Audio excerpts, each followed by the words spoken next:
দুনিয়ায় মুসলমানরা আমরা জানি ইসলাম ধর্ম পৃথিবীর শ্রেষ্ঠ ধর্ম, একমাত্র ধর্ম, আল্লাহর মনোনীত ধর্ম, শান্তির ধর্ম। ইসরায়েল ইহুদিরা মুসলমানদের প্রকাশ্য শত্রু। তারা ফিলিস্তিনের নিরীহ মানুষজন যেভাবে হত্যা করছে, আল্লাহ কিচ্ছু দেখে না, কিচ্ছু শোনেও না, তার পক্ষ থেকে কোনো মদতও আসে না।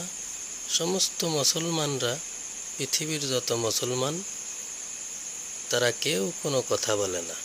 খটকা লাগে না ভাই?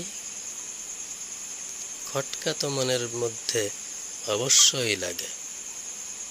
পৃথিবীতে একমাত্র শান্তির ধর্ম যদি ইসলাম হয়, তো সেই শান্তির ধর্মের মানুষ দুনিয়ায় 1 নম্বরে পৌঁছতে পারেনি।